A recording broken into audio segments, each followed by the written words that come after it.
माता शैलपुत्री नवरात्रि की प्रथम देवी हैं।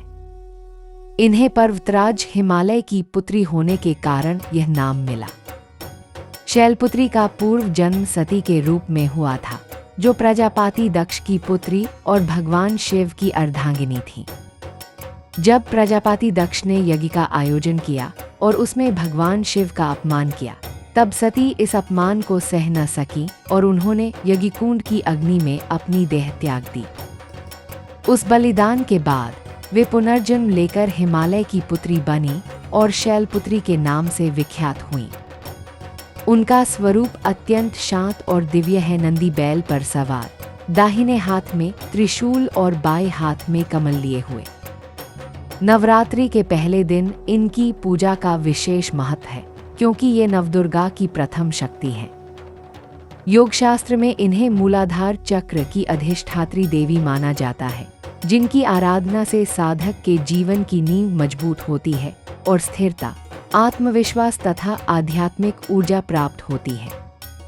शैलपुत्री स्त्री के जीवन की पहली अवस्था पुत्री के रूप का प्रतीक है। जैसे एक कन्या अपने परिवार से संस्कार, मासूमियत और शक्ति पाती है, उसी प्रकार शैलपुत्री हमें सिखाती है कि हर आरंभ पवित्रता और धैर्य से होना चाहिए। पर्वत की भांति अडिग और स्थिर, वे यह संदेश देती है कि जीवन में कितनी भी कठिनाइयां क्यों न आए, मनुष्य को अपने मूल्यों और संस्कारों पर अटल रहना चाहिए। इसीलिए नवरात्रि की शुरुआत माता शैलपुत्री की पूजा से होती है, क्योंकि वे शक्ति, स्थिरता और पवित्रता की आधारशिला हैं। माता ब्रह्मचारिणी नवरात्रि के दूसरे दिन पूजी जाती है और उनका नाम ही उनके स्वरूप और तपस्या को दर्शाता है। ब्रह्म यानी तप, साधना और चारिणी यानी आचरण करने वाली।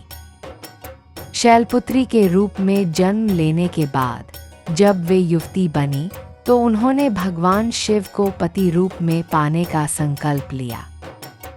इस संकल्प को पूरा करने के लिए उन्होंने कठिन तपस्या का मार्ग चुना।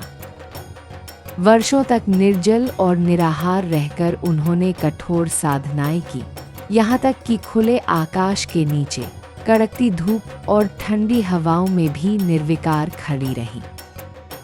कहा जाता है कि उनकी तपस्या से प्रसन्न होकर भगवान ब्रह्मा ने उन्हें आशीर्वाद दिया कि वे शिव से ही विवाह करेंगी।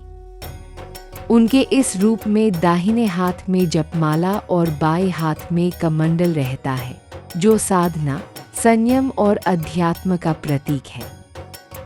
योगशास्त्र में इन्हें स्वाधिष्ठान चक्र की अधिष्ठात्री देवी माना गया है और इनकी उपासना से साधक को आत्मसंयम, धैर्य और आत्मज्ञान प्राप्त होता है। ब्रह्मचारिणी का यह रूप जीवन के उस चरण का प्रतीक है जब हर स्त्री या मनुष्य विद्यार्थी बनकर सीखने, तप करने और आत्मविकास की ओर अग्रसर होता है। वे हमें यह सिखाती हैं कि सच्ची शक्ति बाहरी नहीं, बल्कि भीतर की दृढ़ता और अनुशासन से आती है। इसीलिए नवरात्रि के दूसरे दिन ब्रह्मचारिणी की पूजा करने से साधक के भीतर तप, श्रद्धा, आत्मविश्वास और अटूट आस्था का संचार होता है।